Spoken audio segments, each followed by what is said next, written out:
get the afternoon session started now. Gregg Caruso will begin. Oh, okay, yeah, thank you.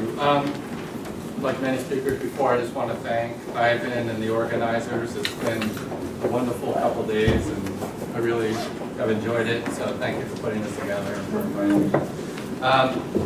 Okay, so I'm just going to jump right in, and the topic I want to discuss, it's something I'm coming back to and I haven't really worked on for a while, is the relationship between reference and error and how it plays into the free will debate. And then I'm going to use that to discuss certain aspects with the phenomenology of free agency and how it might play into this discussion about reference and error. I just want to start, because if anyone's familiar with some of my other work, that this is a project I think is orthogonal to many of the arguments I've previously given for free will skepticism. So I don't see this as sort of necessary to establish any of the other arguments I presented, which are sort of hard and compatibilist along the lines of Caruso. But this would be a separate kind of reason that one might be what I would call an eliminativist about the concept of free will, and it would have to do with different conceptions of reference and how they might apply in this free will debate. So I'm going to use this to kind of motivate a debate between what we might call free will eliminativists and free will preservationists, i.e. preservationists about the concept of free will or eliminativists about the concept of free will. Analogous to maybe other debates between eliminativists and preservationists. So I'll draw some analogies with that. I'm going to start by looking at Sean Nichols' argument in favor of kind of reference pluralism. And then he uses that, and I'll go through his argument to kind of defend a preservationism about the concept of free will, or at least an anti-eliminativist argument against the concept of free will. And I'm going to argue it fails, and that even on Nichols' own commitments, and I'm going to kind of be working internal to a set of assumptions. We might not share the assumptions, but I'm going to grant them for this talk, that Nichols himself should be an eliminativist on his own commitments. And then I'm going to look at a recent reply by Oshin Deary to the argument I've given against Nichols elsewhere. I don't think his paper's in print quite yet, but he offers a reply, a kind of defense of preservationism. And I think that's the title of his paper, Preserving Preservationism. And it got me rethinking some of these issues about phenomenology. And so then I'm going to use that to springboard into a kind of larger discussion about the phenomenology. So that's a lot. I don't know. See if I can get through all that. Okay, so I'm going to jump in and give you very quickly the general framework of Nichols' argument, and then I'll go back through it sort of a little bit more carefully. So this comes in a 2013 paper, and then later in his 2015 book, which I think is more a collection of essays, but he reworks some of the arguments. And he argues that while the folk notion of free will is associated with error, and I'll go through what he thinks there in a moment, the question still remains whether the concept of free will should be eliminated or preserved. And he maintains that, like other eliminativist arguments in philosophy, the argument that free will is an illusion depends upon substantive assumptions about reference. And so I think that had me thinking for the first time about the issue of reference and how it plays into the free will debate. And there's not a whole lot of people working on that, ironically. There's a couple papers by Nichols, myself, Manuel Vargas in his revisionism takes up, I think, some of these issues. And Oshin Deary, I think, has been working on these too. So it's kind of an underexplored area of the debate. So this is all Nichols. According to Nichols, free will eliminativists, people like myself, will argue that since we have deeply mistaken beliefs about free will, we should, or it entails that free will doesn't exist. And he has in mind Dirk Pereboom, Galen Strawson, not P.F. Strawson, myself, maybe Neil Levy. But he says an alternative reaction is that we do have free will, and free will does exist, we just have deeply mistaken beliefs about it. So you might know, some of you may know Manuel Vargas's work on revisionism, and that's his view is that we have the folk psychological concept of free will is a libertarian one. We don't have libertarian free will, but it doesn't entail rejecting the concept. We should revise the concept of free will, and so he proposes a kind of revisionism. It starts with a descriptive issue, about what the folk actually think, and then a kind of normative view about what we should do and what kind of view we should adopt. I'll just make this classificatory distinction now. I see revisionism as a subset of what I'm calling preservationism. Not all preservationists have to be revisionists, but all revisionists would have to be preservationists. So according to Nichols, all these debates boil down to whether or not an erroneous term, not whether or not the erroneous term in question successfully refers or not. And he adopts a view that reference is systematically ambiguous. And he gives some empirical evidence from XPhi, experimental philosophy, to show that even the ordinary people employ pluralistic approaches, different approaches. They adopt different reference conventions in different contexts. And then he uses this and maintains that it's appropriate to take a kind of restrictive view in certain areas where a term embedded in a false theory, should be eliminated, while in other contexts it would be just equally appropriate to take a more liberal view and adopt a kind of preservationism. And so on this kind of view, according to Nichols, it affords the possibility of saying the sense that free will exists is false in some contexts, but true in others. And even if we acknowledge that our everyday concept of free will is significantly in error, he says there's flexibility in whether or not we embrace the eliminativist view.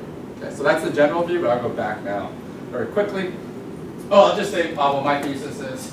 So my thesis is going to be that even if we grant Nichols his pluralism about reference, and he's going to focus primarily on two different reference conventions, restrictive descriptivism and causal historical approaches of reference, that even on Nichols' own commitments, we should end up with a kind of eliminativism, and that you don't get a kind of preservationist conclusion even if you accept the pluralism about reference. So I presented this in a 2015 paper in Phil Studies, and one of the things, and this ties in with the title, is the reason I'm going to hold this view is the possible role that maybe the phenomenology of free agency plays in reference fixing. And if you have the kind of view that I'm going to sort of propose, then it might end up in a kind of eliminativism. All right. So the argument begins with the assumption that the ordinary notion of free will is significantly in error. I'm going to not motivate each of these premises or defend them. I'm going to grant him these assumptions because part of what I want to do is play the game he's offering and see if we could still end up opposing a kind of preservationist view. But I do agree with him here. And there's a lot of XPhi kind of evidence that the folk have certain kinds of beliefs about free will. There's a lot of controversy about this. So again, for those who don't share the assumption that the concept of free will is significantly in error, I'm just going to say bear with it because we're going to assume error because one of the topics I want to explore is whether or not, even if the concept is significantly in error, whether or not eliminativism automatically follows. And he's saying no, and I'm going to suggest a different kind of answer.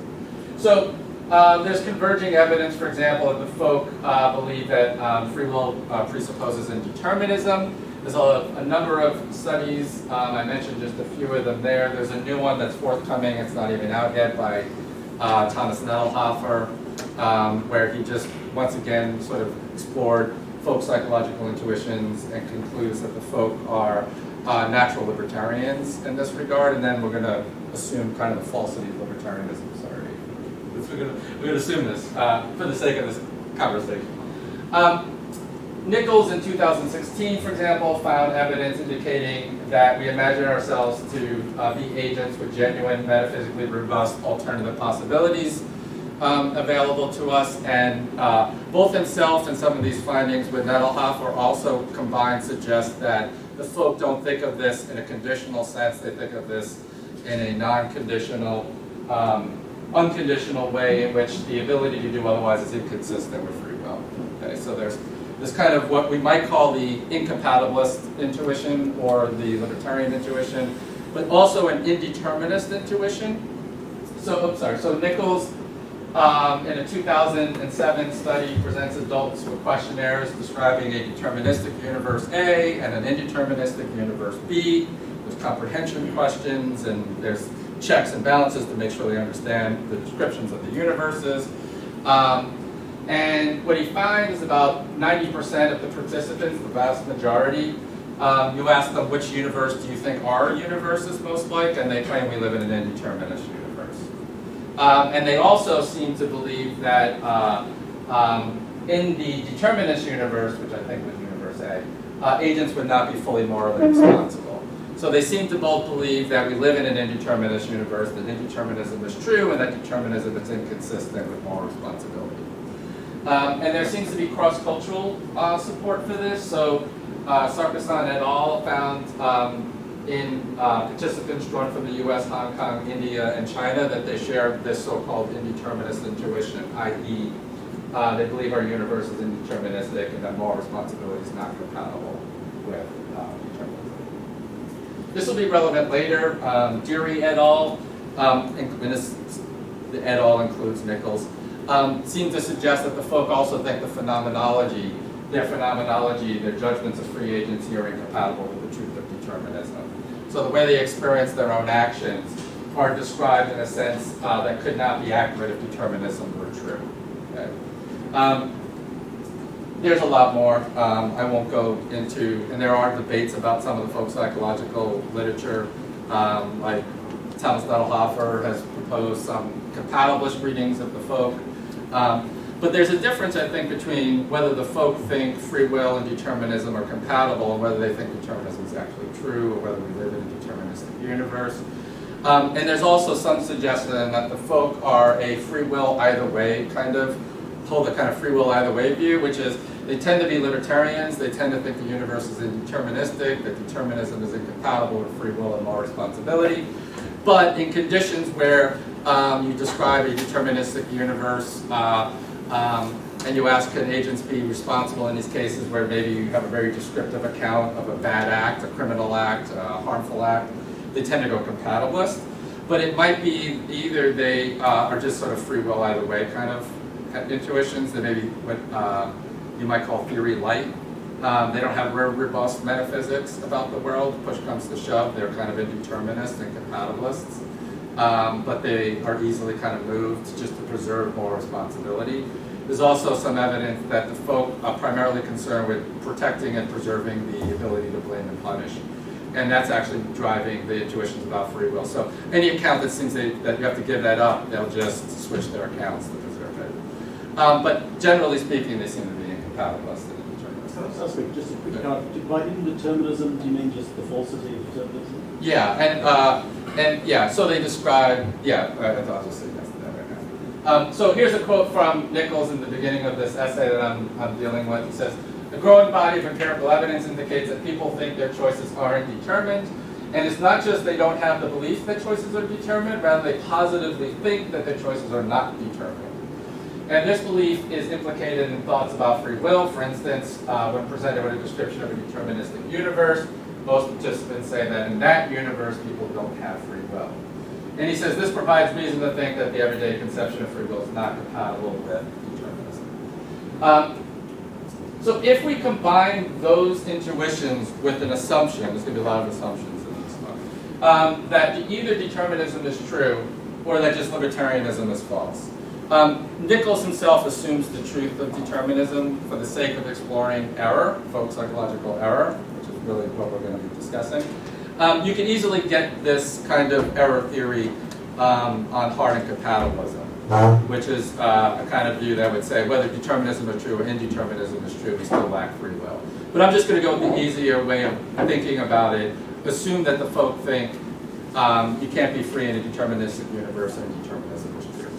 And the reason we're going to just assume this is, or I'm going to grant this to Nichols, is because both Nichols and I, for the sake of this paper, are interested in the consequences of what to do if the folk have an erroneous conception about free will. Does it automatically lead to eliminativism? And that's going to be my entry into this kind of reference discussion. Okay? So he says, since the issue can only be joined if we assume there is something interestingly mistaken about the folk view, I'm going to join Nichols in assuming that the ordinary notion is erroneous.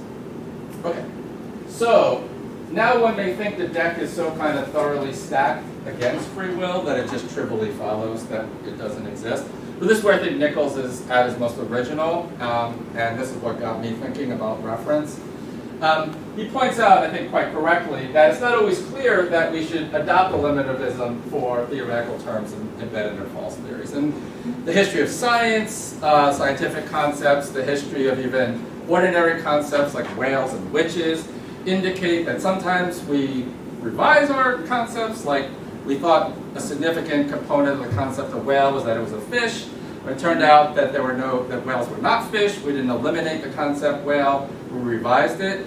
And other concepts like witches, and assuming an essential part of that concept is that they have supernatural abilities or something like that. When it turns out they don't, we eliminated witches. We eliminated phlogiston, but we revised other notions. So I agree with him that it doesn't automatically follow that if a concept, a folk psychological concept is significantly narrow, eliminativism follows. And if you look at the debates between eliminativists and preservationists over the last, say, half century in all different areas of philosophy, you always will almost find these kind of cases where one group of philosophers come along and say some concept X should be eliminated, and then right after that, a group of philosophers come along and say, no, concept X should be revised, or it just turns out concept X is not what we previously thought it was. And so if you think about, for example, debates in ethics over error theory, in social political philosophy over the existence of race, philosophy of science over scientific realism, and philosophy of mind over eliminative materialism, you usually get one group of proposed eliminativists about concepts like race, and then you get preservationists about these concepts, right? And then they duke it out. So I'm going to, in a moment, use the eliminative materialism debate between Stitch and Lycan just to kind of articulate how this plays out, and then go back to free will. But I'm going to follow Nichols here just to kind of simplify things. Obviously there would be some additional options on the table, but he looks at causal historical accounts as the main version of what he calls liberal accounts. So these would be the ones that generally will get you preservationism, and restrictive descriptivism as the sort of primary version of the more conservative view that might lead you to eliminativism. And you can see this play out in the debate between Lycan and Stitch over eliminative materialism. So, for example, oh, and I should mention, this is Stitch circa 1983. Stitch changed his views later. So, but this is the view that Stitch developed in the 1983 book on the folk psychology, from folk psychology to cognitive science. And he begins by defending a version of eliminative materialism, maintaining that concepts like belief are part of a folk psychological theory that's massively mistaken. For our purposes, it doesn't matter what he really thinks is the mistaken assumptions, but I think it has to do with semantic powers and whether causal or not. He thinks the folk assume this, and he thinks cognitive science rejects this. And then he begins by setting out David Lewis's descriptive account of how theoretical terms get their meaning and reference from the theory in which they're embedded. I assume most people sort of know the general theory. So on this theory, a theoretical term refers to whatever object or class of objects satisfies some critical set of claims within the theory. And then he argues that the folk psychological theory that gives meaning and reference to belief is deeply erroneous, and from this he concludes beliefs don't exist. Right? Very simplified, but that's sort of the way it goes. And then you get, say, Lycan in his 1988 book, and he rejects this restrictive descriptivism, and hence, with it, liminativism about belief, and instead adopts a liberal view about reference. So here's a quote. He says, "I'm at pains to advocate a very liberal view. I'm entirely willing to give up fairly large chunks of our commonsensical or platitudinous theory of belief or desire, or most anything else, and decide that we were just wrong about a lot of things without drawing the inference that we are no longer talking about belief or desire. To put the matter crudely, I'm inclined away from Lewis's Carnapian-O'Reillyan cluster theory of the reference of theoretical terms and toward Putnam's causal historical theory." So on this view, the referent of a theoretical term can succeed even if the theory is radically mistaken. And that's because on the liberal causal historical approach, the reference of a theoretical term is the entity that the concept was originally baptized to, right? So like whale is whatever that thing is. So the causal historical account says those are whales. And even if it turns out whales are not fish, there are still whales because I went with the convention of reference that was very liberal about the flexibility of what whales turn out to be, right?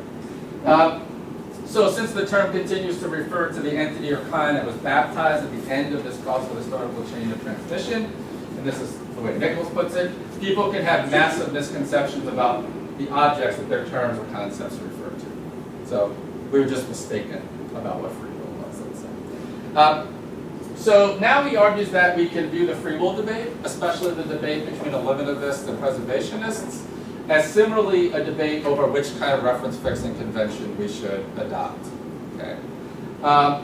And so he argues free will eliminativists are essentially, or most often, employing a kind of descriptive convention, kind of like Stitch would have for belief, and according to which a natural kind term refers by the means of an associated description. And so since we're both, me and Nichols, are assuming the folk psychological concept of free will is erroneous, has seriously mistaken assumptions in it. On that convention, it turns out there's no free will. However, preservationists, and that includes revisionists, might maintain that a causal historical convention for reference should be adopted, according to which an initial baptism sets the referent of a term, and even if the nature of the object referred to is misunderstood at the time of baptism, there would still be X's, in this case maybe free will. You get the basic idea there, right? Let me just say really quickly, I've had some debate, I had a debate with Dennett recently in print, and my reading of Dennett, he would also be a revisionist about free will, because if you read it, it's a lot like his views on consciousness. Your consciousness is not what you think it is, but there is consciousness, right? So some people think consciousness explained is consciousness explained away. Some people think Dennett's concept of free will is free will explained away, because he acknowledges that large chunks of what we believe about free will are just completely mistaken. Why would anyone ever have thought this in the first place? But there's still free will. He doesn't quite acknowledge the revisionism at work in his theory, but I think in the landscape of the contemporary views, I read him closer to Vargas's kind of revisionism, even though he doesn't quite put it that way. All right, so Nichols then argues that reference is ambiguous, and we should adopt a pluralism about reference. And I won't give you too much detail on his empirical work here, but he did some studies with two other psychologists, where the way you just, let's say if I say, does Santa Claus exist? People will say no. But if I ask or describe things in a certain way and then ask and say, well, I give you a sentence, Santa Claus exists. Is it true or false? And they'll say false. But then I describe the history of the notion of Santa Claus, and then I'll ask it differently. I'll say, statement, Santa Claus turned out to be St. Nicholas. Is this true or false? And they'll say true. Maybe. So a lot of people will say true. Which indicates that on the first reading, Santa Claus exists, no, they're going with a kind of descriptive approach where a part of the theory of Santa Claus includes all these things that just aren't true, and so there's no referent for Santa Claus.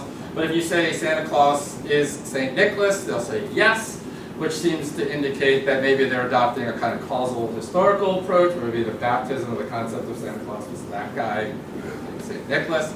And so they're kind of pluralistic. In a different context, you can kind of get different results. And so he says there's this kind of pluralism about reference, and then it's systematically ambiguous. And when it comes to free will, then it is correct to say in some contexts that free will does not exist, since people in those contexts would be employing a kind of descriptive convention. But it's equally correct to say free will isn't what we thought, like say Dennett or Vargas, since a causal historical convention of reference could be employed in those cases. So that's his argument, right? And then he concludes that both sides can agree that libertarian free will doesn't exist, and that everyday concepts of free will are significantly in error, without it precluding the possibility that we should be preservationists. Okay.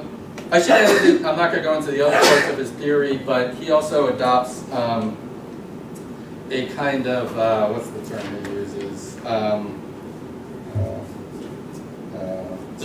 Discretionism, where he says that in certain pragmatic contexts, it might be important to preserve the notion of free will. And so that would be a reason to go causal historical. He acknowledges that when it comes to punitive justifications for punishment in other contexts, we might end up going too harsh with certain kind of practices, and maybe we should be eliminativists with regard to dialogue about those things. I'm not going to question this part of his view. I think it's kind of unsustainable to continue to adopt a pluralistic approach to concepts. Like if you think about scientific overlap, and someone talked about paradigm change the other day and things like this, Kuhnian kind of views, there's often a period of overlap where reference might be ambiguous, whether we're deciding whether the witches exists, or whales exists, or protons exist, or atoms exist. But usually society settles upon one kind of convention. I find it very hard to imagine continually sustaining a dual approach about free will, and whether it could be a kind of pragmatic, leave it up to pragmatic considerations where we could both simultaneously be saying P and not P consistently in a way that doesn't collapse eventually into one of these conventions or another. But I'm just going to leave that aside. Okay. Okay, so I'm going to grant him everything for the sake of this. I'm going to grant him all these assumptions, that the concept of free will is a not insignificant error. I actually share that with him, but it doesn't matter. That free will, the free will debate depends upon substantive assumptions about reference, that not all theoretical terms embedded in a false theory should be eliminated, and that reference is systematically ambiguous. And I'm going to argue that we should still adopt eliminativism. Okay. So just one slide on this. It should be pretty obvious that the restrictive descriptivism at least leads to eliminativism, even on Nichols' own accounts. So on this path, a kind of restrictive descriptivism assumes that the concept of free will is a not insignificant error, and that the reference is described by a certain set of theoretical beliefs about those that are part of the theory, descriptive theory. And then it follows just rather directly that if we adopt this kind of descriptivist approach to reference fixing, that free will eliminativism follows.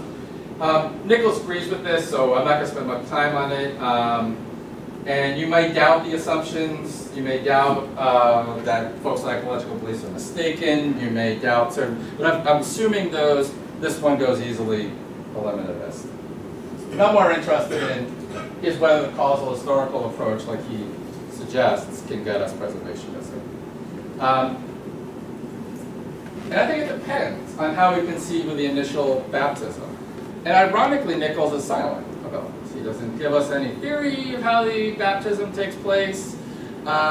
He just sort of assumes that, well, this more liberal way of reference convention can lead us to preservationism, and he doesn't quite spell it out. I think it's pretty clear with concepts like whale and water how the initial baptism works, right? They're kind of just demonstrative, like that thing right there. And whatever that thing turns out to be, whether it's a fish or not a fish, that's what I mean by whale. But how does that work? That doesn't seem to be present for free will, right? Like, how am I setting the referent in the causal historical account? What's the initial baptism do? And it doesn't seem that we could do it in that kind of easily demonstrative way that we can with some of these other concepts. I think free will is significantly different from whales.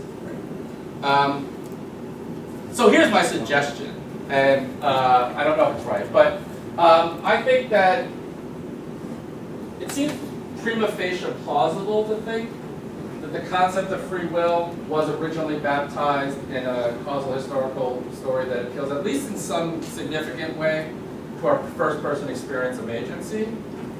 I should mention this because some people misinterpreted my 2015 paper. My predilection is to be descriptivist.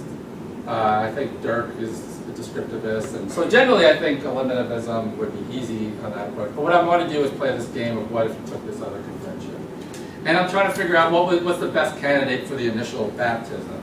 And I think it's plausible to think it might have been to a kind of first-person experience, what I would call phenomenology of free agency, which I'll define more later. In my paper, and I'm not going to spend a lot of time on this, I suggest a number of reasons for thinking this, and I go through some other possibilities and try to rule them out. I'm not going to try to be as, we could talk about in the Q&A, you might think of better candidates, but one reason to think maybe the phenomenology of free agency is important here comes from the role it's played historically, say, in libertarian accounts. Libertarian accounts, well, some versions of libertarian accounts take the kind of experiential part, the phenomenology associated with libertarian free will as kind of the raison d'etre of their account, and that you have to do everything possible to preserve the data. In fact, that's how Richard Taylor does it very clearly. He says, here's some datum, they're all experiential, and if you want to make sense of this datum, you have to adopt this agent causal account. And he even says in Metaphysics, the book where he develops this, I can't put forth this theory wholly without just some discomfort and without some embarrassment. He says, nowhere else would you accept these metaphysical commitments except to preserve this kind of libertarian view of free will. It's almost as if he's not endorsing the view at all, but he's saying, look, if you want to preserve the datum, here's what you have to adopt metaphysically. And that's sort of the purpose. Now, if you think of, if you want to preserve the historical significance that is played in those arguments, I think viewing the initial baptism in this way makes sense to that libertarian intuition, right? Second, a lot of the other candidates for reference fixing seem to me at least historically anachronistic. So like if you wanted to narrow it down and say, well, the initial baptism wasn't to some libertarian experience or libertarian phenomenology, but was to just reasons responsiveness or some subset of compatibilist-friendly kind of capacities.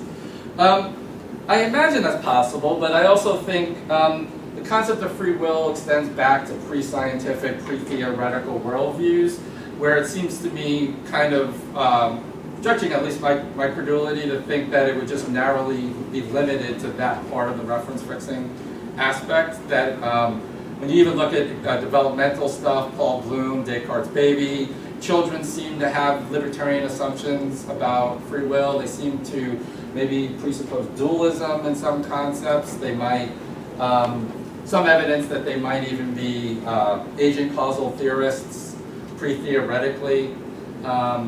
It would seem to me then anachronistic historically to think that it was just to say reasons responsiveness.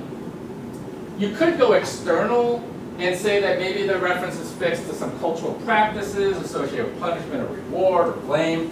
But I think there are problems with that approach too, because there are just historically a diversity of moral responsibility practices. Temler Summers has written about honor cultures where it's not individualistic, where, for example, justice is not done by third-party punishment or the state. The individual who's harmed has to be the one who carries out the retribution. And it doesn't matter who I try to exert that retribution on. It's not the individual who wronged me. It can be any member of the opposite group, right? Owen Flanagan is talking about moral ecologies. So if it turned out that you wanted to set the reference to these kind of moral responsibility practices, then you might end up with a kind of relativism about free will because the reference wouldn't be set by one set of practices. And then I just put forth a kind of thought experiment. I won't spend much time on it. I don't give it that much weight. But if we imagine a world in such where we engaged in voluntary acts, where I think you can make a distinction still between voluntary and involuntary, but we lack the phenomenology of free agency. So think of like anarchic hand syndrome or maybe schizophrenic thought insertion. They could engage in really sophisticated acts, like I might be buttoning my shirt with this hand, but the one right behind is unbuttoning the shirt. and they claim to have no sense of agency. Over the other hand, you might see Dr. Strangelove, which depicts a kind of funny depiction of someone with anarchic hand syndrome, to stop him from choking himself, or try to pick up the tea, and the other hand's telling me not to pick up the tea. We experienced, and I think those are kind of voluntary acts. They're sophisticated, they're intentional, they're directed, but they're not accompanied with the. I don't think the concept of free will would have ever been introduced. At least that's a possible suggestion to think about. So let's assume I'm correct that the phenomenology of free agency remains the best candidate for the initial baptism. Then I think there's good reason to conclude free will eliminativism follows on this path too. So it's pretty obvious how the first path leads to eliminativism. So on the descriptive account, eliminativism follows since the folk psychological concept of free will contains significant error, and so nothing satisfies the description. On the causal historical approach, I'm going to argue eliminativism likewise follows if we assume, as Nichols does, that the phenomenology of free will is libertarian and incompatibilist in nature. He does actually say this, and I've developed my views, and I'll come back to it more in a moment about how I actually view the phenomenology. But he assumes that the phenomenology, so both of us share this, that the phenomenology is libertarian.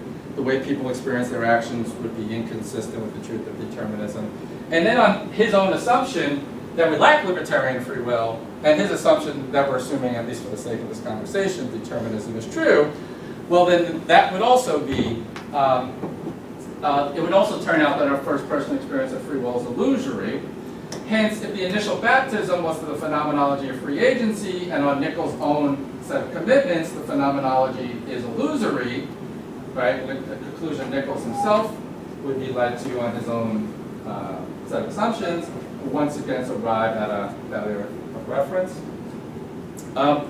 So what I want to suggest is that the best candidate for the reference fixing and the causal historical account would be the phenomenology, but on the assumption that the phenomenology itself leads to a kind of error theory, that would lead to an eliminativism as much as descriptivism would. And again, Nichols doesn't give us an account of how he thinks the baptism occurs or how it takes place or why he thinks that would lead to preservation. He just assumes it would. So on the set of assumptions agreed to above, I think both paths lead to the same place. Now, of course, there's a whole bunch of assumptions here, and you could take issue with the assumption that libertarianism is false. You could take issue with the assumption that the folk are significantly in error about their beliefs about free will. But on the assumption that Nichols has that there is a significant error in our folk psychological concept, and that the phenomenology itself is illusory, his own commitments, I think this dilemma that I'm presenting is a kind of significant one. Okay, so then Ocean Deary comes along. Oh, so let me just say, one motivation then for this incompatibilist picture of free will is the idea that ordinary phenomenological experience has libertarian character. And now I want to turn to a deeper conversation about phenomenology. So what the idea would be that the phenomenal character of our deliberation is best understood as having kind of libertarian commitments that couldn't be true if it turned out determinism was true. So on this account, when we choose, our choices feel open, we experience our agency in a way that requires a kind of libertarian free will for the experience to be accurate. And then that is often used either to argue for the vertical nature of libertarian free will.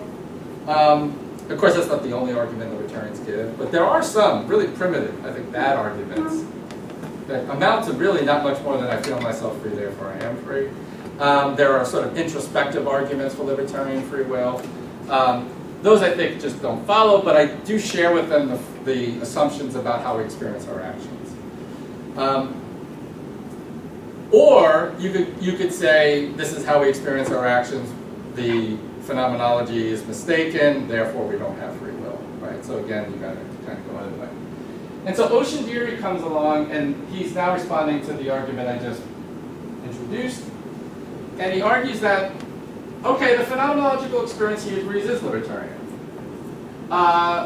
But it also comes with imperfect content that provides veridicality conditions that appeal to whatever it is that normally causes that libertarian experience. So this approach maintains that there's good reason to think those properties, i.e. again the properties that ordinarily cause in us libertarian experiences, are compatibilist friendly. And maybe the reference fixing baptism is to those properties, in which case then we could have preservationism. And the result then is a kind of error theory about the folk phenomenology at the top level, what he calls perfect content. It presents as libertarian in a way that can't be sustained, so he agrees with that. But there can also be what he calls imperfect content, that is the properties that ordinarily cause the sensation of what he considers the proper phenomenal content. And he uses a Chalmers account of color, and I'm not going to go into that because it would be hard for me to explain. But it's sort of this perfect imperfect content, dual content theory, where on the perfect content theory, the apple itself has to be red, the world has to be colored. And then he says in a Newtonian world, that's not true. It's Chalmers, maybe. And then says, but there can be imperfect content, which is tied to the properties that ordinarily cause the phenomenal properties that make the world appear to be colored. And in that case, you get an error theory about color on the primary, on the perfect content level, but not the imperfect content level. And then maybe our theories are tracking imperfect content. So there's my friend Ocean Theory, he's a handsome man. And so he says, even if free agency phenomenology is best understood as having indeterminate commitments, and even if such phenomenology fixes reference as Caruso imagines, the relevant phenomenology plausibly also has a second type of phenomenal content, imperfect content, that provides accuracy conditions that appeal to whatever it is that actually underpins them. And then he thinks this dual content view could lead to preservationism and sidestep my argument against Nichols. So what I want to suggest here is Ocean's correct about the phenomenology brief about free agency. That's is partially correct, but not in a way that will support compatibilism or preservationism. Maybe is a better way of thinking about it. I.e., he's correct that the phenomenology is libertarian in character. He's correct that the phenomenology comes with imperfect content that provides veridicality conditions that appeal to whatever it is that normally cause in us libertarian experiences. But it's incorrect to think that those underlying properties are compatibilist friendly, or i.e. non-illusory, at least not in any straightforward way.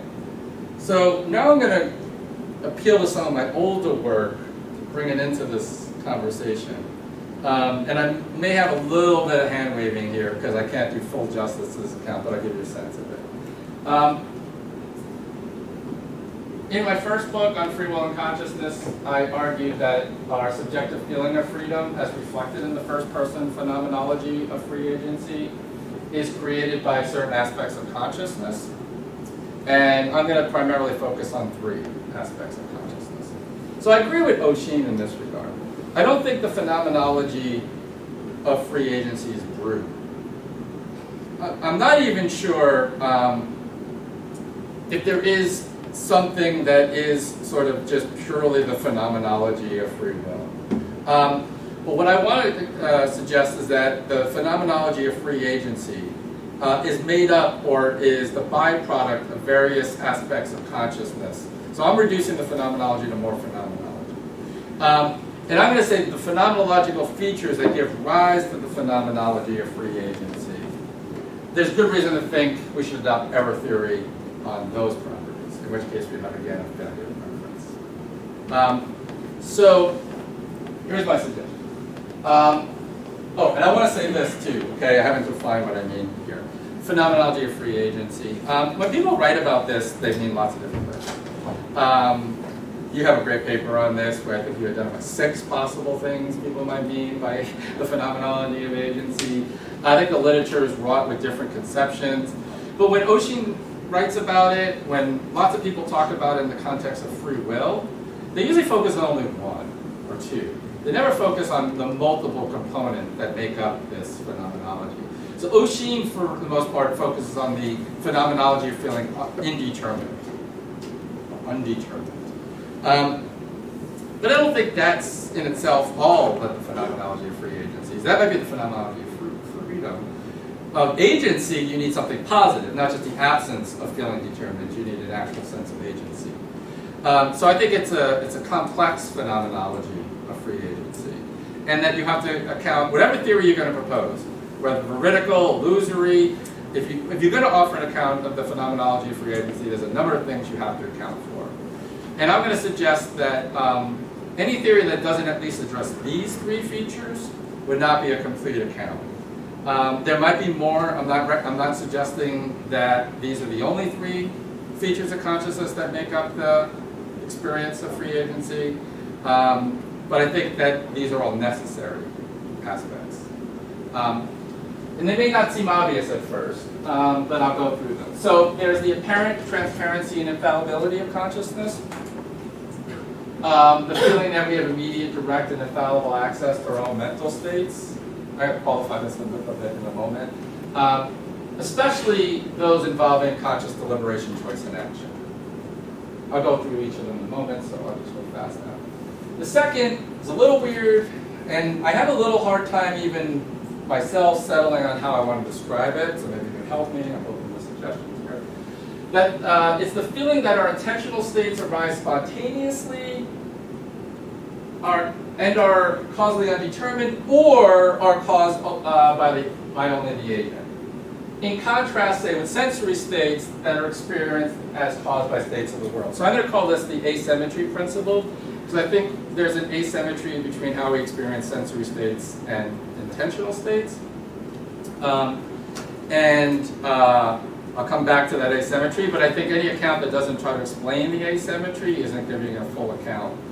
And then, this is what's often left out of these discussions when people are just focused on the feeling of not being determined. But there's also a sense of a unified self, who's the willful initiator behavior. And I want to suggest, again, you could taxonomize these in different ways. I'm identifying three, like 3A and 3B, but you could identify 5 if you want to break these into 2 separate ones.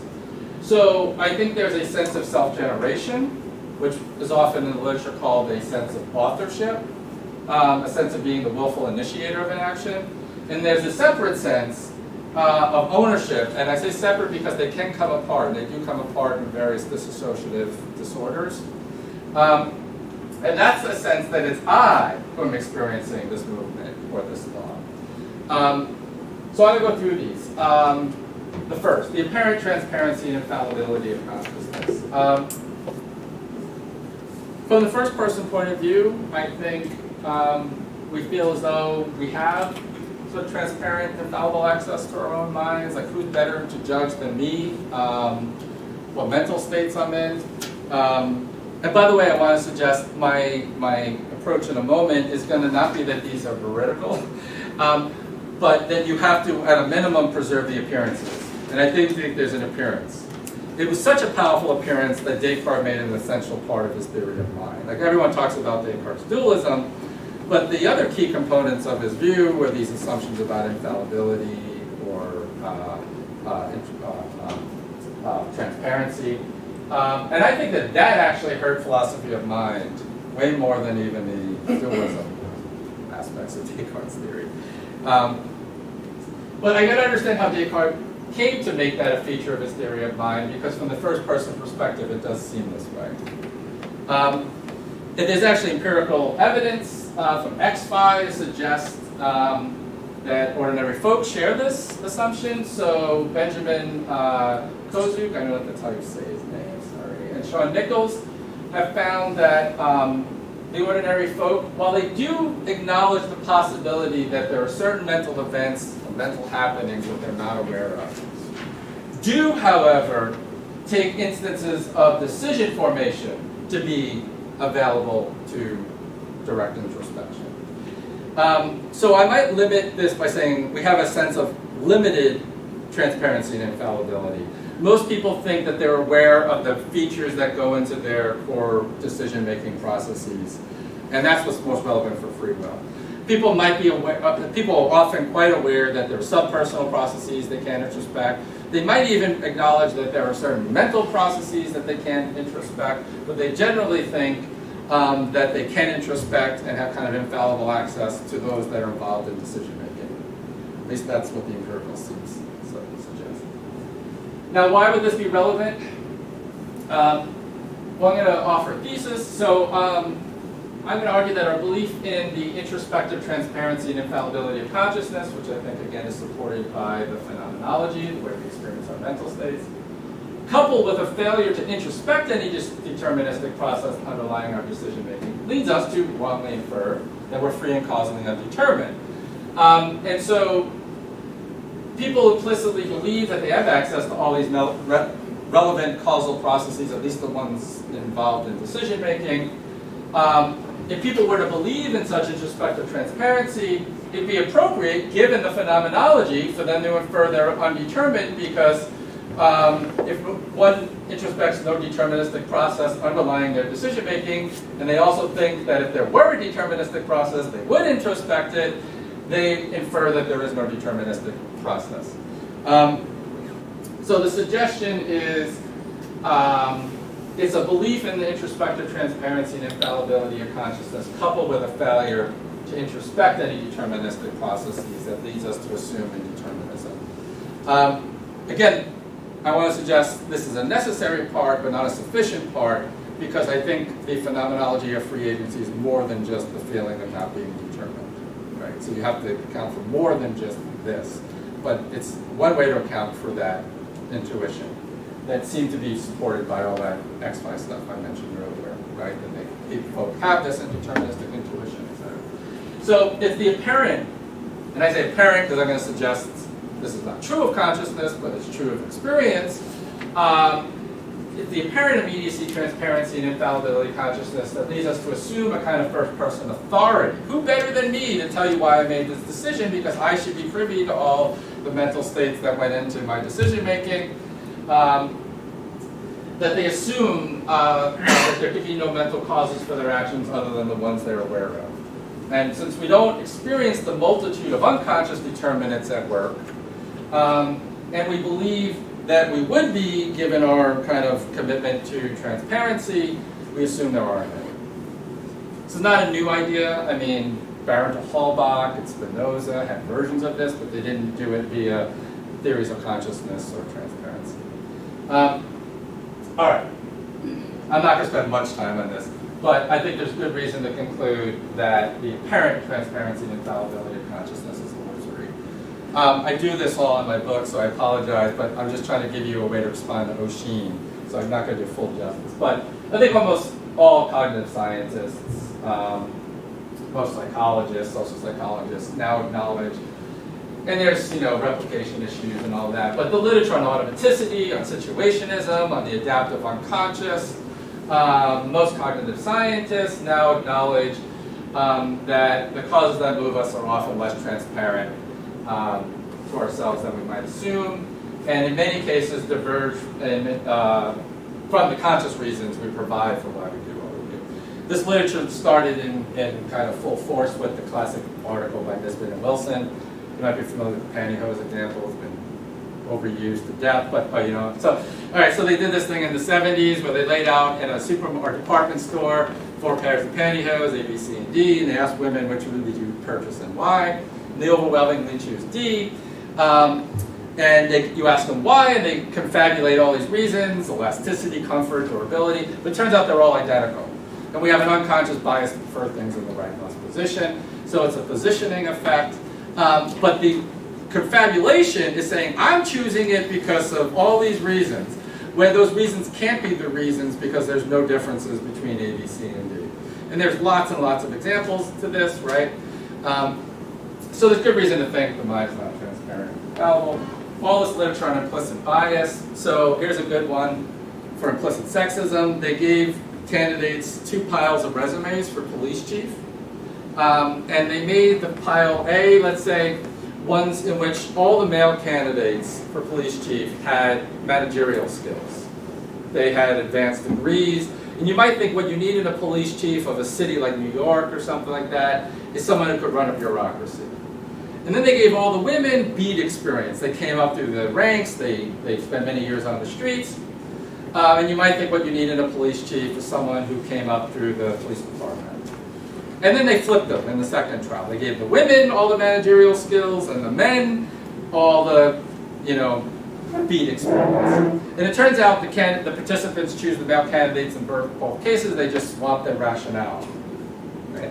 So you explain why I'm making this decision, why I'm choosing this candidate, but the reasons you're giving are unaware of the implicit sexism, which is really driving the decision, right?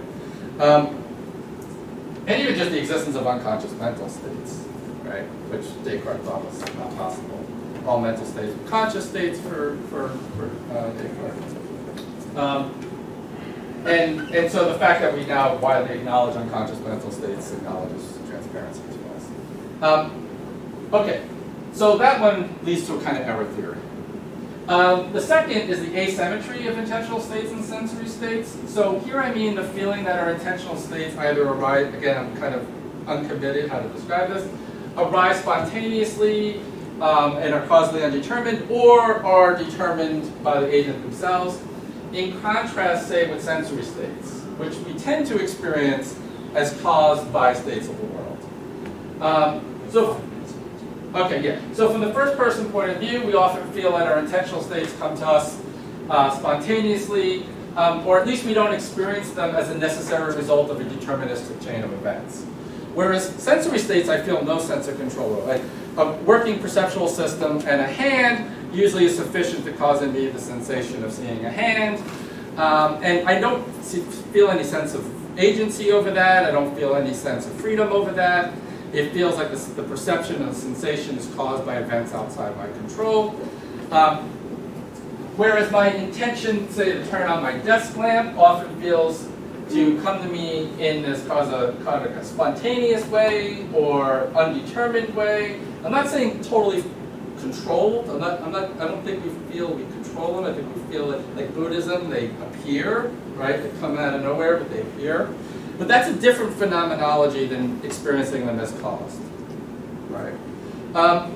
So the phenomenology surrounding our intentional states, I argue, play an important role in generating our sense of free will, especially the feeling that our intentional actions are caused and determined. And the thesis here comes from a suggestion by David Rosenthal, which is that actions may appear to be free when they appear to result from spontaneous, uncaused desires and intentions. They sort of inherit their sense of freedom from the way that we experience the intentional states.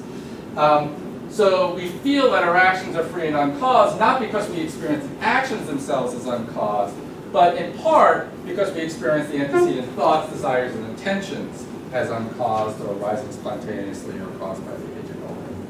So I want to argue that this too is illusory. I know I'm running out of time.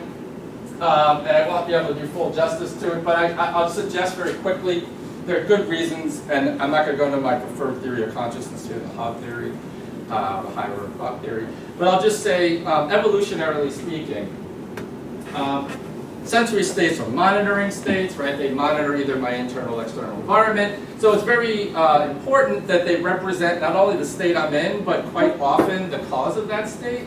So I might be aware that I have a pain in my foot, but I'm not just aware of that. I might also be aware that it's caused by my new pair of tight shoes.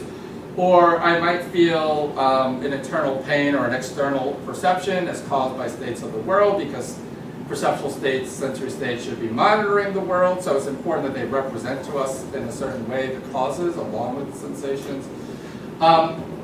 Where that's not necessarily the case, or need not be the case, is often not the case with intentional states. So think about this difference, the asymmetry here. There's a reason, I think, we don't experience our intentional states like we experience our sensory states. One is we typically acquire or build them up, things like beliefs and desires, over time. They don't usually have a singular cause. So think of political beliefs, desires about musical tastes, it's usually not a singular cause that's sufficient to acquire one of these types of beliefs. So they build up slowly. So that's a good reason to think we're not going to be aware of all the causes. And it evolutionarily wouldn't be advantageous to try to be aware causally of all those factors. The original cause of intentional states are usually not spatio-temporally present beyond their initial acquisition. But that's often not the case with sensory states, except with hallucinations and dreams.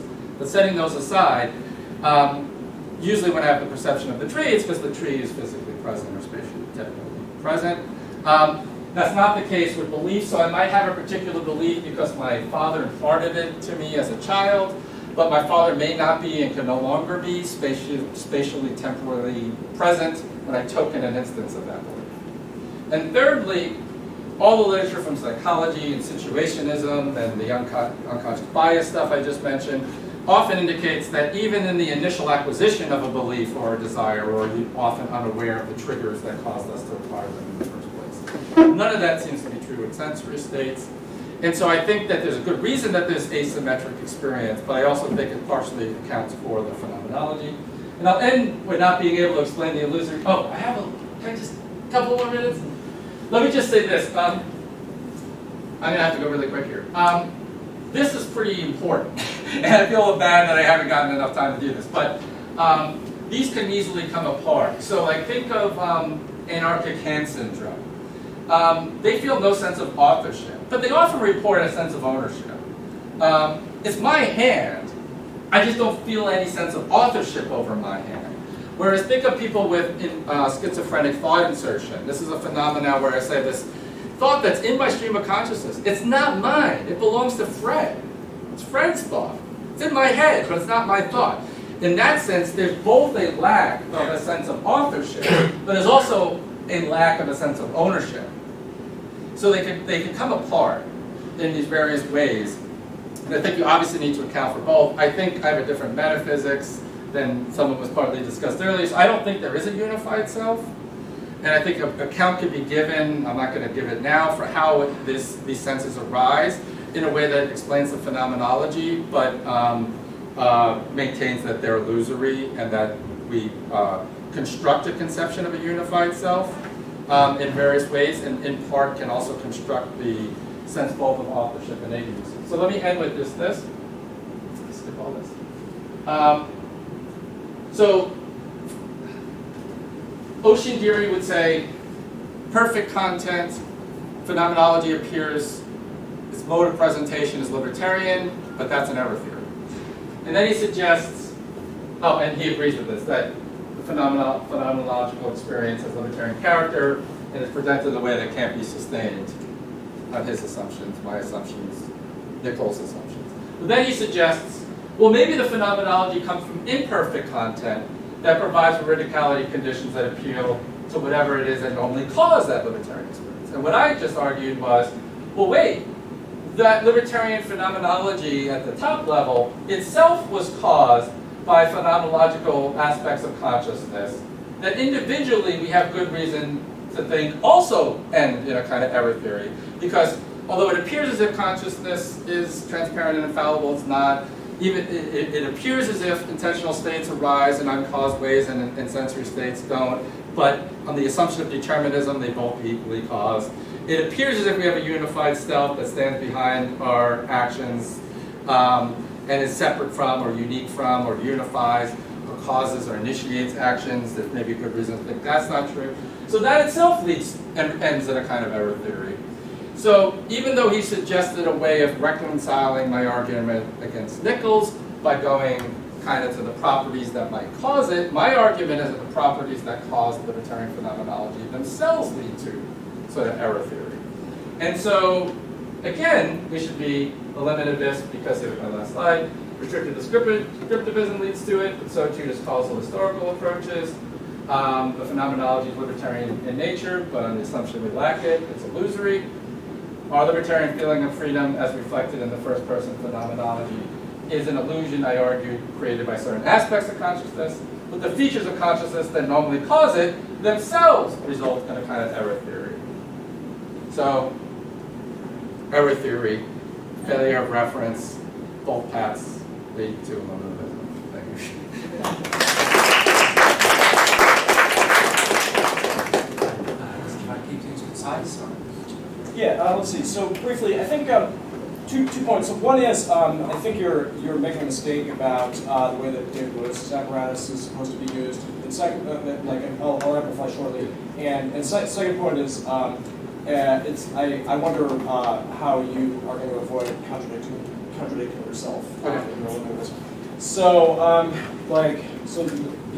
Lewis doesn't think.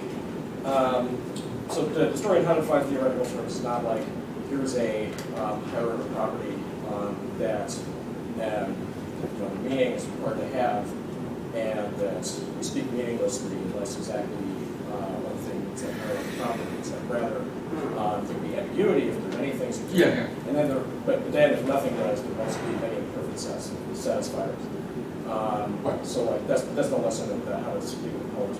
So I think that there's no basis for moving straight from descriptivism to eliminativism. And just to emphasize on the point and then in terms of like, okay, so you're suggesting, well, like there is no free will, or like we should stop using the concept of free will, or something like that.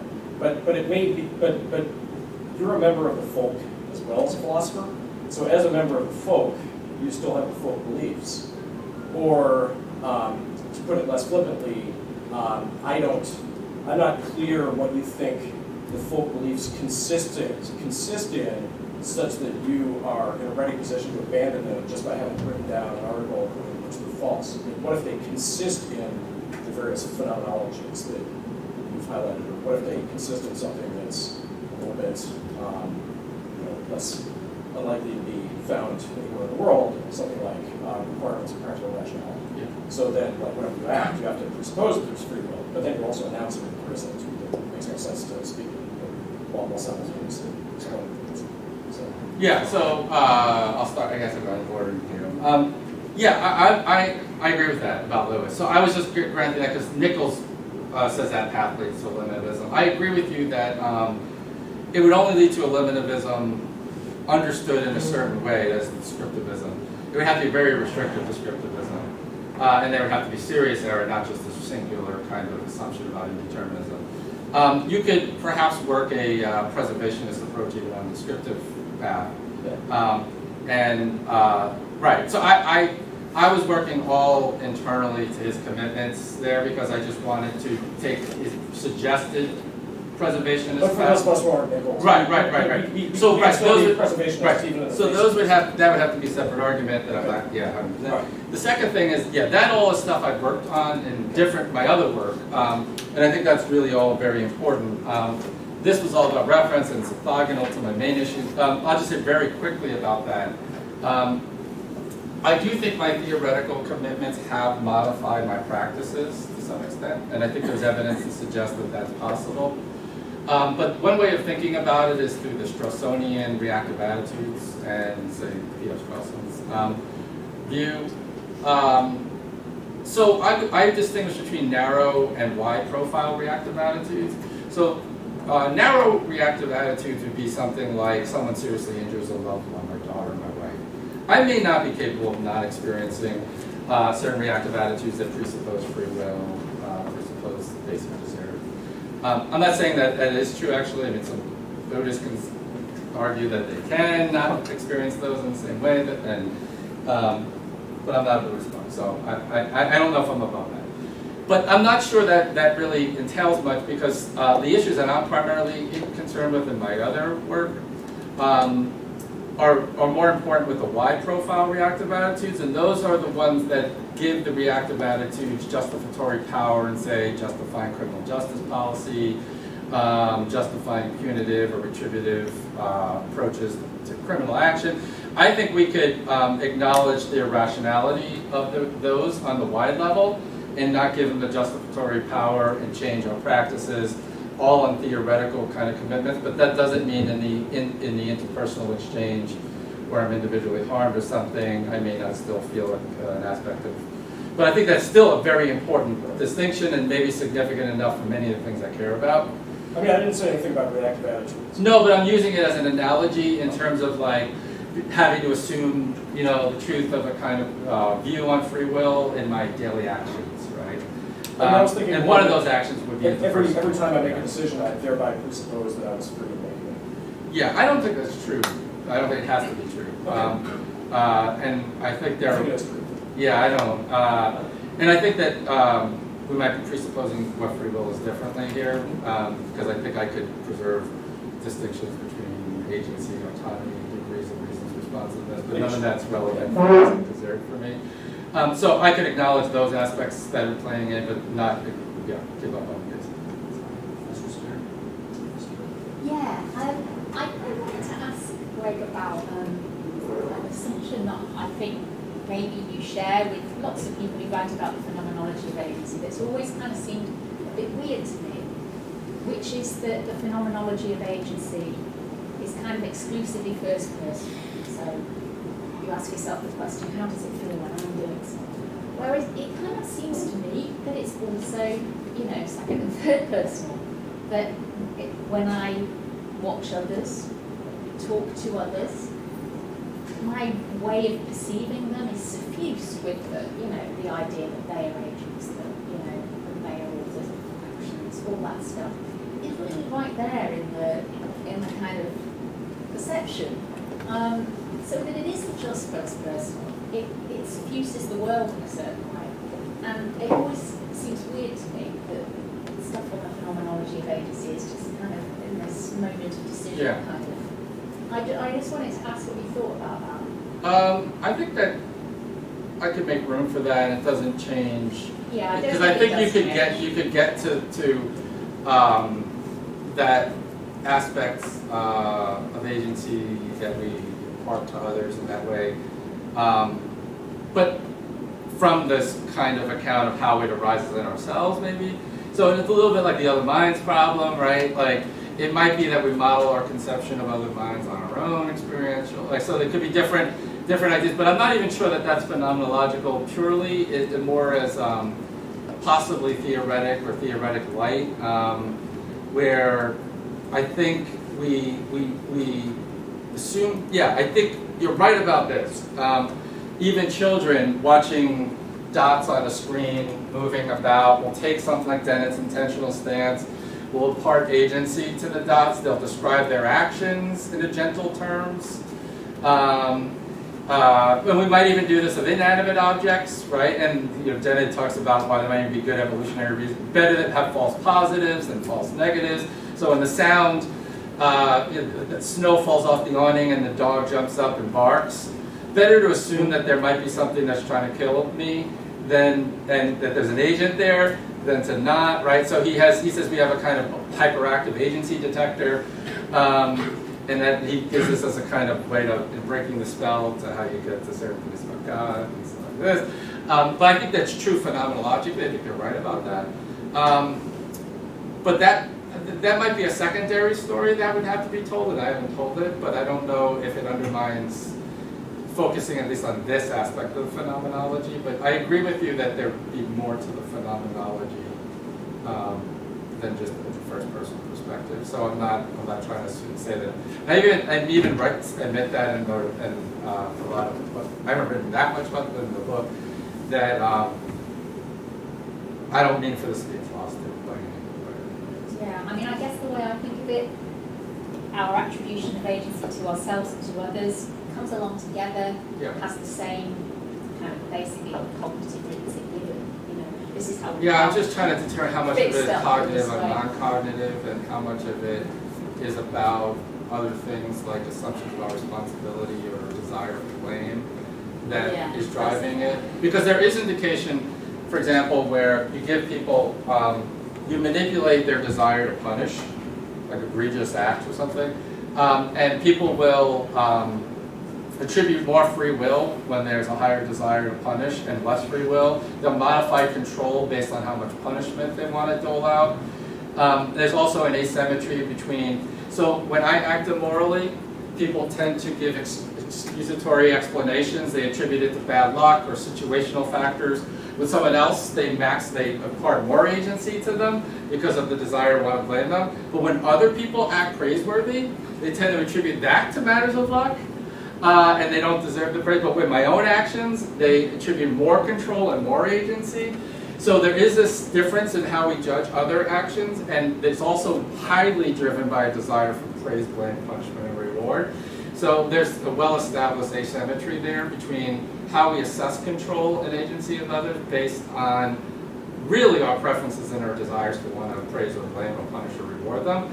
And we attribute more control to ourselves when it's praiseworthy, less control when it's blameworthy, but I do the exact opposite for you. That's your disclosure.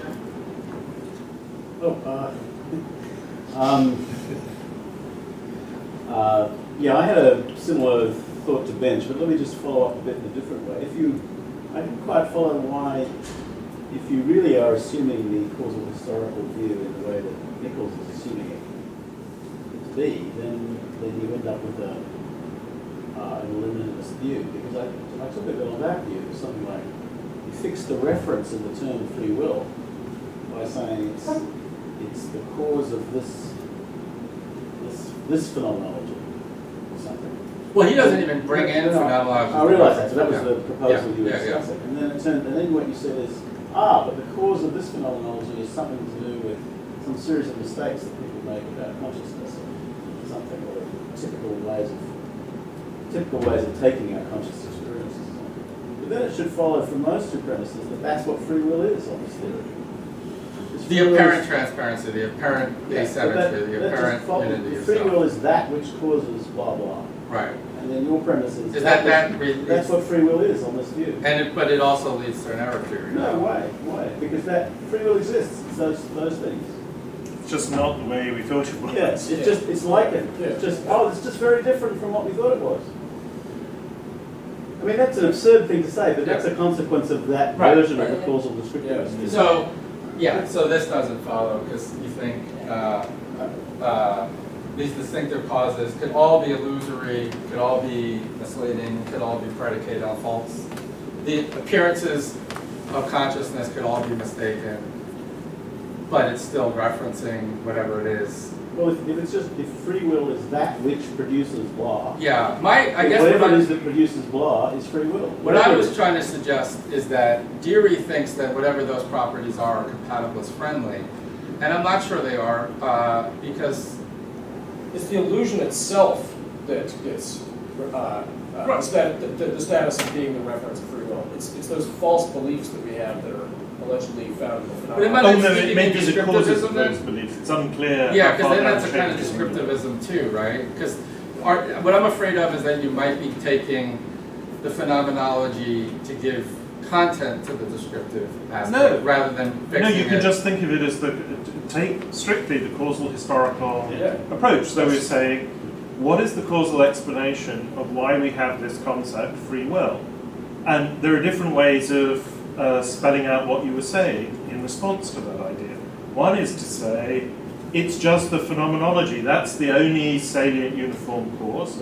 So now the concept free will is the concept of the phenomenology. That's it. Another is to say, no, it's what you took as the explanations of the phenomenology. They're the salient cause of the concept that gets tokened because you have the phenomenology, and then the concept is a concept of that cluster. Yeah, I'm trying to think of analogies though where that would really lead me to want to or prefer preservationism because it seems to me that if you give, and you can, I guess you could give that story, but if you give that story, it seems to me that that would be another reason to so let's say it turned out to go with Santa Claus again, right? So I have this descriptive account of Santa Claus, that's all false, so let's go eliminate this. They don't say no, Santa Claus turned out to be Saint Nick, that's how I did it. But what if there was no Saint Nick, or that Saint Nick was a kind of cultural construct? You could say that is what it was baptized to, the cultural construct, right? But that still seems to me to favor eliminativism, that if it turns out in the end, it doesn't seem to give meaning much to the idea that Santa Claus turned out to be Saint Nick, if there were no Saint Nick. But that just seems to be an objection to the causal historical account. No, right. Which is fine. Yeah. But what we were supposed to be arguing was, even if you accepted this view Right. of how our concepts Well, I are did say I am present- a descriptivist in general. Yeah, no, but Yeah, okay, but I so now the understand. dialectic Yeah, is yeah. you're turning it into... Yeah. Yeah, actually, that's a thing for Daniel, sorry.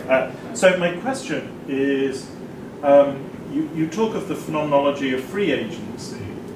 So that suggests, and you said the phenomenology of free agency is that we have libertarian free will. So a natural way of reading that phrase there is that there's agency which isn't free agency, of which we might have phenomenology. So what would that be?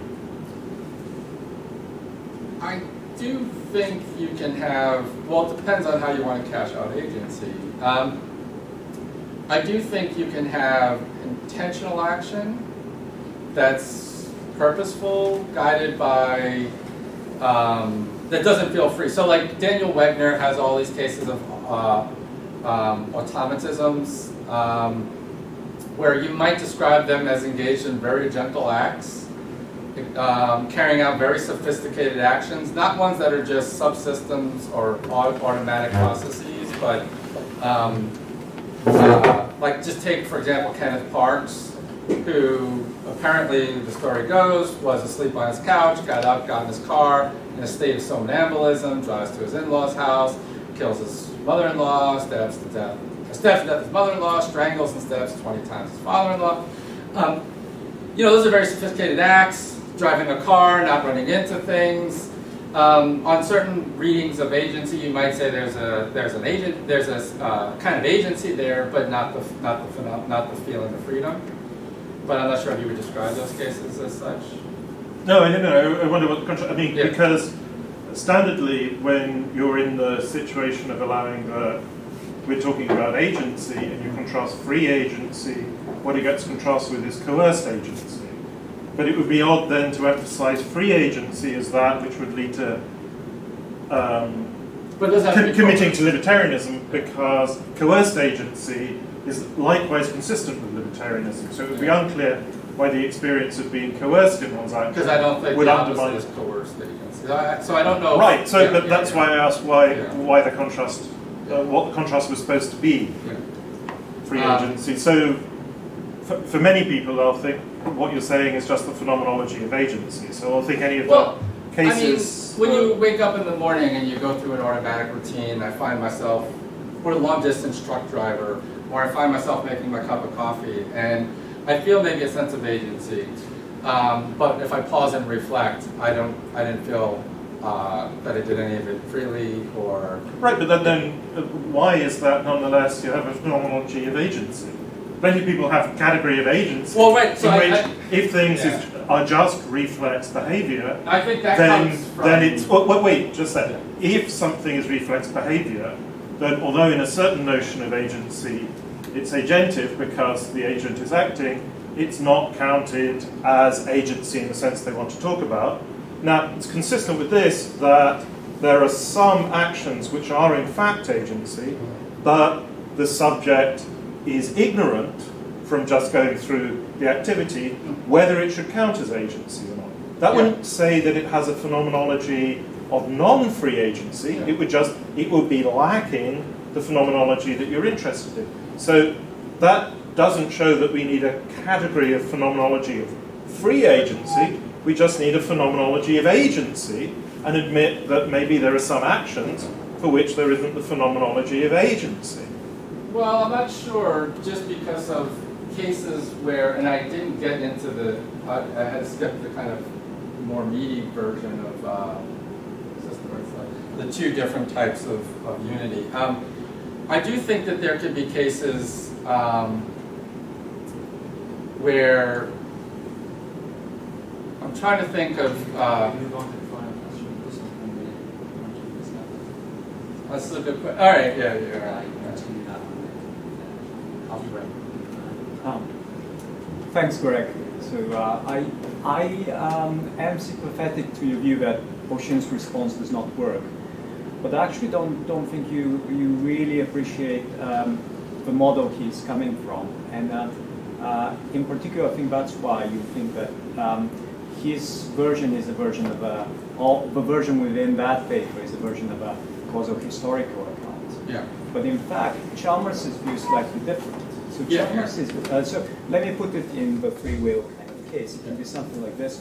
The property that seems to be before my mind in those circumstances is freedom, right, or free agency, of a structure that seems to be before my mind. Now from that seems to be an acquaintance. From there, someone who is inspired by Chalmers style reasoning would say, well, but there is a kind of secondary sense in which something that would be causing my experience as ever such a property could also be called free. And that's because somehow, not because I can kind of separate various aspects to my experience, but at least in the color case that's not true. It's because I can regard my that property in several different ways and distinguish several different kind of platitudes that seem suggested by the experience. It's easy to see that with color. I'm just trying to see with free will. So for each one of those three things you distinguish, you can kind of parse them up in different parts, and you can say some of those actually will be false, but others will come out true. So, right. Well, yeah, let me give you an example with color. So with color, colors turn out not to have a qualitative nature they appear to have, but would be appropriately related to our experiences. So that so you can say something similar about agency. Agency would not have a kind of undetermined character, but it will be appropriately connected to my action in the other ways that seem manifest. And that should be enough, according to someone like Chalmers, to say, oh yeah, we are free. Now, I don't agree with that, because I think that each one of those kind of platitudes, so in order to get an imperfect content, you need to say that some of those platitudes are not as central as others.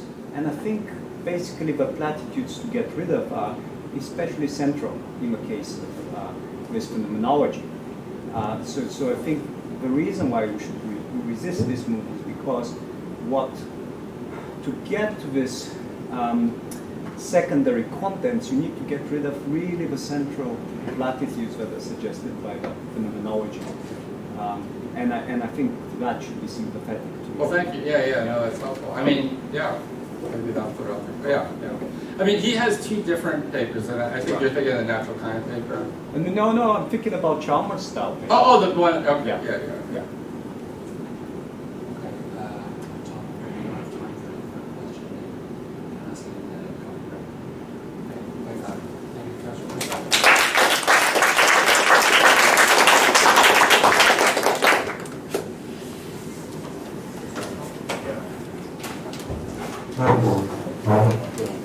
I got distracted on the second one, so it's Yeah, you looked at me like. I don't know, you're a bit intimidating. it's not just I'm going to go behind proper time.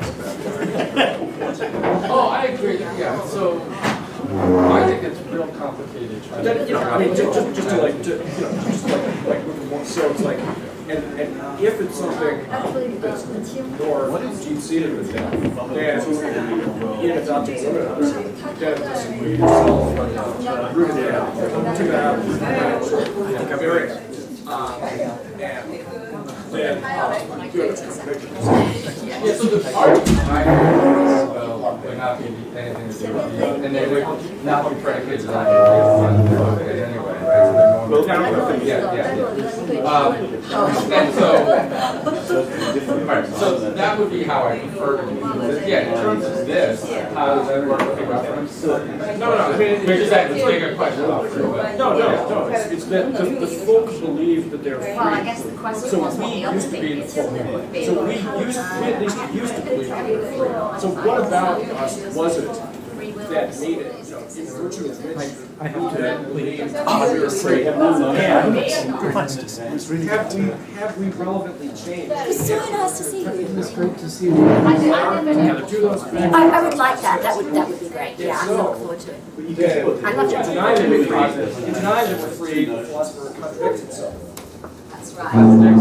That's right. Can you tell me exactly If you haven't got rid of belief, then you believe in being. Well, what, I mean, but I don't know if I was happy to say that we for a moment share the information I shared before. Well, I don't know if you have to say that.